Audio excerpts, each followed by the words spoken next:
Hey guys, how's it going? Michael Troy here. Today we are looking at Tales of the New Teen Titans 3 of 4 from the 4-issue miniseries from 1983, 4, 82, my bad. Starring the Changeling, the origin of the Changeling. I mean, look at this George PÉREZ cover. Is this not amazing? I cannot wait to show you this book, guys. So much fun. Anyway, please subscribe to my channel if you haven't already. Hit that like button and let's get right into it. So, obviously still gutted by the loss of George PÉREZ. It hasn't even been a week. And, you know, we knew it was coming, but nothing can really prepare you for it. A hero to many, definitely one of my heroes. I know it sounds cliche, but I mean, this one really did hurt. I think I'm still a little bit in shock, so I'm definitely going to be working on some sort of tribute video, wanting to look at New Teen Titans number 30, which was pretty much my introduction to his work, or when it actually really had an impact on me, where I had to know his name. I had to find everything I could. Immediately fell in love with the Titans and his art and just became a lifelong fan. And so this was like a really cool miniseries. I love this, like in finding back issues, because I think this came out before I started collecting the titles. So it was like really great that I could go back and find this. You know, just like when I first discovered comic book stores and back issues. And I mean, it's like a treasure hunt come true, right? Look at this gorgeous cover. You've got like the classic Teen Titans. You've got Lilith. You've got the Doom Patrol, because Gar has his connection to the Doom Patrol. Garfield Logan, Changeling, maybe known to you as Beast Boy if you're a younger Titans fan, or, you know, introduced through Titans Go, or Jeff Johns' Titans. When Marv and George added him to the roster of the Teen Titans, they changed his costume a little, got rid of like his face mask, gave him a different name, Changeling. Oh, there's this Beast Boy costume. You know, I don't know, a little weird with the colors, I guess. I mean, this is definitely a great streamline that Perez did with his design. The Brotherhood of Evil coming in over here, or Hungan at least. I didn't know that. Hungan, maybe not even him. Titans East. I mean, what a fun cover. This is a great logo too. I love the concentric circles. That's amazing. And all the Perez detail and the gorgeous. I mean, Perez draws everything just like so great and so detailed. And I love a Perez animal. Like, look at that snake. I mean, that is so cool. And a rhino. I mean, so ridiculous, all this detail. Rest in power, George PÉREZ. We miss you. We always will. I mean, there will never be another artist of this caliber. Not even close. I mean, the perfect balance between his detail and his storytelling and just the aesthetic of the way the characters look and act within the panels. I mean, he is just a master storyteller. There's the book, George PÉREZ, Storyteller. And I think storyteller is probably the best way to sum up what Perez was and did for, you know, his legacy will always be.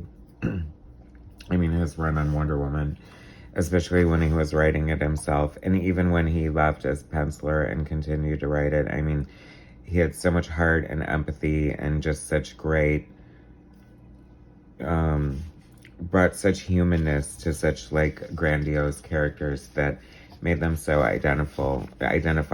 I think he's one of the few writers who writes Wonder Woman so well and makes her so human and so relatable without like overdoing it, if that makes sense. Like, still with a respect to the sort of regalness of the character. And oh my gosh, I think I glazed over the credits here. But interesting. So Perez, you know, is working on the monthly Titans title. I don't know, maybe, you know, depending on what it was, there might have been a fill-in issue. This could have been around the time Keith Pollard drew an issue. Not sure. Anyway. But Romeo Tanghal did not ink this whole series. Like, Ernie Colin inked the Raven one, I believe. I forgot who inked the Starfire one. I just covered it. But anyway, so Marv Wolfman, writer, George PÉREZ, penciler, Jean Day, embellisher, John Costanza, letterer, Adrian Roy, colorist, Len Wein, editor. Interesting to note, at this point, I feel like PÉREZ and Wolfman are working together as co-plotters, and PÉREZ is penciling and Wolfman is scripting. And this specifically lists credits Wolfman as writer and PÉREZ as strictly penciler. So I wonder if this is just straight up Wolfman, because I think there is a balance of that sometimes. Like sometimes, you know, when a story was more Wolfman or PÉREZ, depending on, I mean, I definitely think that Chris Claremont and John Byrne, and of course there's always an inevitable John Byrne comparison when you're talking about PÉREZ for some reason, but, you know, I guess it's like Madonna and Lady Gaga. It's just the way it is. Anyway, the detail's amazing. Jean Day, interesting. You know, I know the name. I totally respect and like his art. Like, anytime I've seen it, I feel like he's more old school. So I think it's actually pretty cool that he's inking PÉREZ here. And I feel like he's bringing a really cool aesthetic. He's definitely bringing something different than PÉREZ himself would bring to it. But PÉREZ is, like, I feel like he's doing the best, one of the best jobs an inker can do is like just really, you know, flattering the pencils. Like some inkers like really embellish, but then some inkers just really just capture what the penciler brings, and I feel like that's what's happening here. But there is a little bit of his, like maybe a Jean Day style going on that I appreciate, and I think that they're a good combination together. I like it. I remember always just loving, I mean, I feel like I definitely noticed the difference in inkers from issue to issue, but I mean, come on, look at this breathtaking double page spread. I mean, I always think that, like, it's so amazing, like, and this is just, like, the tip of the iceberg when it comes to PÉREZ. He has endless, like, detailed, multi-character, wraparound covers, double-page spreads, gatefolds, I mean, just, like, posters, hundreds of characters. I mean, just crazy what his legacy is. And yet, I mean, he still does all those crazy crowd shots and superhero action, but then he captures these fun, quiet moments too, and just like really knows how to tell a comic book story. I love the old, perhaps they still use them, but the old sort of visual cues from comics of this era. You know, when a flashback sequence, you'll have like a more rounded edge instead of a square edge to the panel border, and that always says to me, instantly cues me that we're in flashback or storytelling mode here, which I think is fun. I think, you know, especially if you're learning to read from comics, which I pretty much did, or I mean, it greatly excelled my reading ability. You know, it's sort of fun to get into deciphering and decoding the language of comic books as well, if that makes sense. Of course it makes sense. We're not idiots. Is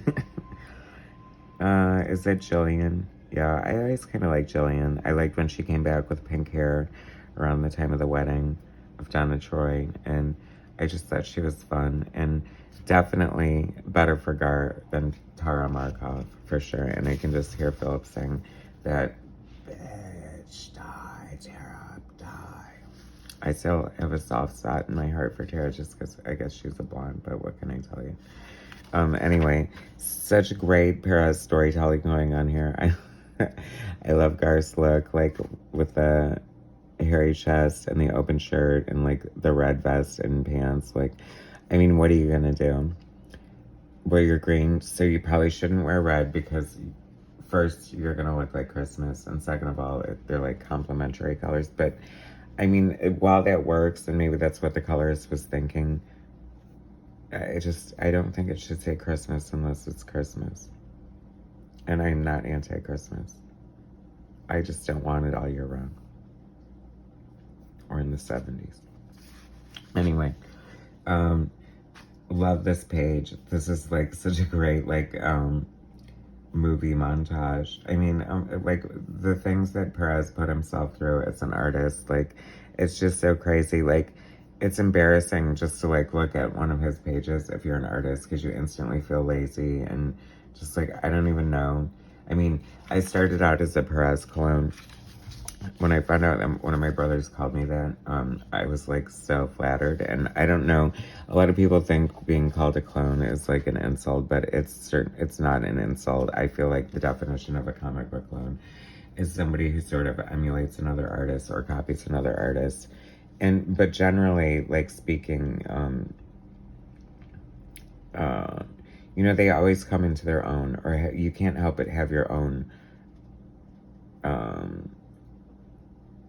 you know, style somewhere within there. And if that's how you have to find your style, so be it sometimes. And usually you evolve to better, or you're just in the same wheelhouse, and that's fine too. As long as you're not just like swiping every single panel they do or something like that. I always freaking love this panel right here. Oh my god, I'm having a flashback because I used to buy multiple copies, and I hate to admit this, but I used to buy multiple copies of like my comic books, and I would make like little stands to put the comic books in, and I would cut out panels from different comic books and make collages to decorate them. So it would be like almost like a comic book end cap to display my favorite comics. But I didn't like overdo it. I think it was mostly with just the Titans.